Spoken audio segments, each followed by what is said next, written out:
Hi everybody, thanks for coming back to the channel. I have a build model review for you today, and this time we are taking a look at my Revell 1978 Corvette 25th Anniversary Edition, Indianapolis Pace Car Edition in 1/24th scale. I bought this relatively inexpensively in the UK as part of a series of recent re-releases of older kits by Revell. I think this would probably have been a monogram kit years ago. I'm not completely sure. I think it might have been. And this recreates, to the best of my knowledge, the 1978 Corvette, which was the first year of Corvette to have this glass back, big wraparound rear screen. Up to that point, they'd retained the kind of long rear side pillars of the original Corvette C3 design from 1968, I think. This, also being a 78 car, has the latest style soft deformable front and rear panels. So you've got the nose cone there, I think that's Endura or some sort of deformable material. Same on the rear end there, with the rear lumps inset deeply into it as well, with those kind of little overriders moulded in at the rear and at the front, very distinctively Corvette styled. So this particular kit, 1/24th scale, it doesn't come with options. You just get one set of wheels, one type of everything, one set of decals for it. You could of course build it as a non-Pace Car Edition 78 Corvette. I decided to try the box version with the decals, the 25th anniversary version. I'm pleased I did. I quite like it. Did some research on the real car, watched a couple of videos. They're really good looking cars, but I did find some issues with this kit and my build of it that would probably make me reconsider in future. If I was going to do this again, I would probably build it just as any other 78 Vet. So let's take a look at what we have here. There is an unboxing video on the channel showing this, so you can take a look at that and see what actually comes in the box. Essentially, this body shell, this main one-piece body shell, has separate nose and tail cones which fit on separately. I took some advice from other people who had already built the kit and fitted them to the main body before painting, so I then assembled the car with them in place, which didn't cause any problems really. This sort of Ducktail spoiler is another separate part. I put that on after painting. As you can see, that means that I also put it on after the decals, which means that I ended it fits slightly over that design on the rear, on the rear side panel of the car there, which is not deliberate. So never mind. I'm not going to worry too much about it. What's also separate, of course, is the hood, and these T-top Targa roof panels are both separate pieces as well, and are moulded in clear plastic, just like the windshield and rear screen, rear glass back. On the real car, from the research I did, it seems that those Targa T-top panels are a sort of one-way glass. So if you're inside the car and looking out, they appear blue tinted, and you can look up and see the sky and anything else overhead. From the outside of the car, they're a sort of pearl silver, a bit like those rear windows you used to get on vans and campers, where you can look out, but from outside they just appear silver. I think they're that sort of effect. I had already tinted mine a dark sort of smoke colour, thinking that was correct before I found out that it wasn't. So rather than try and spray the outside of them silver, I just decided to do them the same gloss black as I've done the rest of the bodywork. So that is not correct as far as I know. They should be silver, but I like the way it looks. It makes it basically look like a kind of like a coupe with a fixed roof instead of a Targa. I also took the decision to slightly tint the front and rear glazing with blue, using good old Tamiya TS72 clear blue. Just sprayed that onto the inside of the glazing, just gave it a quick coat. It's pretty forgiving stuff. You spray it onto the glazing on the inside and it sort of self-levels and looks nice. And if you want a darker tint, you just apply more coats essentially. That's quite straightforward. I'll talk about the things I like before I get onto the things I don't like. So the wheels and tyres I think are great, really good looking. To me, they look like a very good recreation of the styled alloy wheels that were on the Corvette at that time. They come with centre cap decals. They also come with these red rim line decals, which are tricky to apply, but I think they look really, really good on. They're a notable feature on the real car, and they just look great on there, I think. I also took the trouble to get hold of some aftermarket Tyre sidewall decals. I bought those online from an independent seller, so those are not official and didn't come with the kit, but those Goodyear Legends I just thought would improve the look of the Tyre sidewalls. All these particular Corvettes seemed to have white letter tyres when they were new, and looking at multiple images of 78 Corvettes online, they pretty much all seem to have white letter tyres now, so I wanted mine to look like that. Yeah, so I think the wheels and tyres that come with the kit are nicely done. Those aftermarket Goodyear decals improve things, I think. I like the glass back.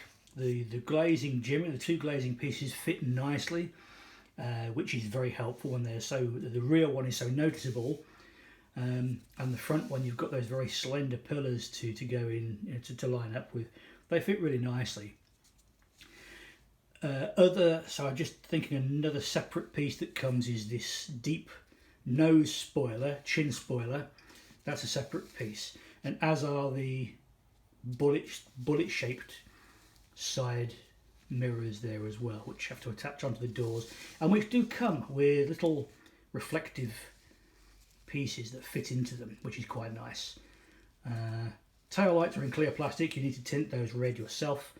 Not the most difficult job in the world, really. I found, actually, it was completely my fault. I found that when I fitted them into those deep recesses in the back of the car, the adhesive I was using scraped away some of the black paint in there, so I had to go in and just touch that in, which is not something I really like doing, but I know it's there, but you can't see it. It's not too obvious. You get loads of decals with the car. Now that's good and bad. So you get plenty of decals for things like the Corvette with the crossed flags emblem on the nose and on the tail there as well. I think it's actually the fuel filler cap there. I think that's what that is on a real car. You get the Corvette legend to go on the rear, so that's actually moulded onto the car, but then you get a decal that can sit on top of the moulding, so you get a nice sort of 3D looking badge. That's good. Again, the cross flags insignia on the side of the car with limited edition written below them. The official pace car, Indianapolis 500 mile race decals on the date, the particular date, which is May 28th, 1978. I think I'm right in saying there. Yeah. That's all good. Those decals are great. You get these silver grey with red pinstripe. It's a one-piece decal that goes in that big sort of U shape on top of the hood. That's good. The problem with the decals was the side decals, and I struggled no end with these and ended up accepting that I just wasn't going to get them right.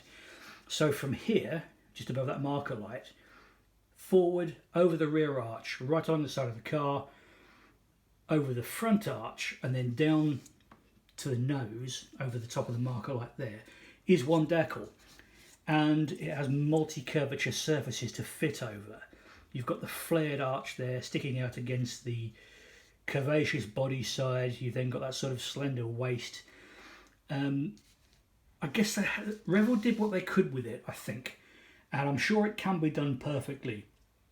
I didn't do it perfectly, and so I've ended up with wrinkles particularly noticeable on the rear there, and you can see where the decal actually is proud there. It's actually standing away from the bodywork, which is pretty ugly. And the same on the other side as well. But in particular, the rear arch is just got these little wrinkles, little niggles in it. The deck at the front, on the front end there, that's again another really difficult one, and this is probably the worst on my particular build. It's just a very complex set of shapes to try and get it to adhere to. I did use some decal softening solution, which I think helped, but it wasn't really the complete answer for me. Same on the rear end here as well. A bit of an easier job on the rear end, but again, it just doesn't sit cleanly and nicely on there. I compensated for that by giving the entire thing many, many coats of actually Pledge floor polish, what used to be called Johnson's Clear, or I think in the US it was Future Floor Wax. Something almost identical is still available here quite cheaply.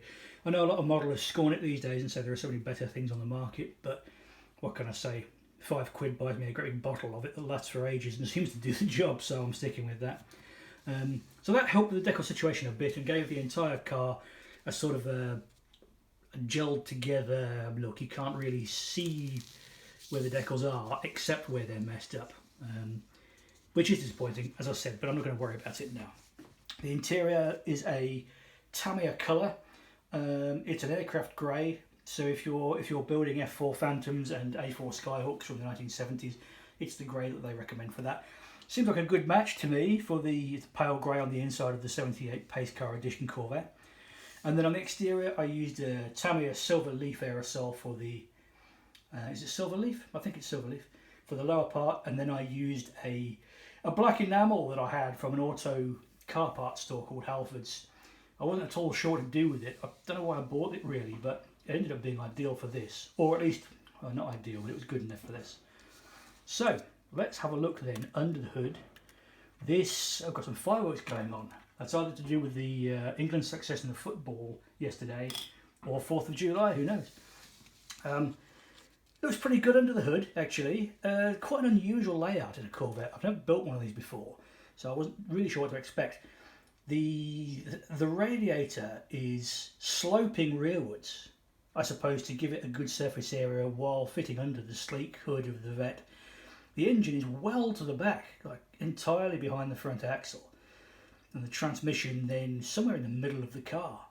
But it's quite nice under there. They give you a couple of decals which really add to it. I love engine bay decals in kits. The entire thing goes together quite well. There's not really any detail in front of the radiator, so it's just kind of empty space in there. I don't know what would be in the front on the real Corvette. The motors and stuff for the headlamps, I guess, or the vacuum system for the headlamps. Quite a nice engine bay, and this hood does fit pretty well, or at least on a black car like this one, it looks good enough to me. On a light colour, you might notice the fit a bit more. It actually comes with pins on the side, so you could hinge it, but I thought no, I'll just do my usual and let it come off completely. So if I want to look in there, I can just look straight in. So I think that's pretty much everything I wanted to say about the car. I like it. I recommend it. You will end up with what I think is a really nice looking Corvette. And to me, you know, I was a child when these cars were on the road. We never used to really see them in England, but we certainly saw them on TV. And to see one in real life, which I did when I was about 8 years old, was just amazing. Such an awesome car. So I'm pleased I built it. I would probably not use those decals next time if I do another one, which I might do actually if I find one cheap. Other than that, hope you enjoyed that. That is the Revell 124th 1978 Corvette 25th Anniversary Pace Car Edition. Thanks very much for watching.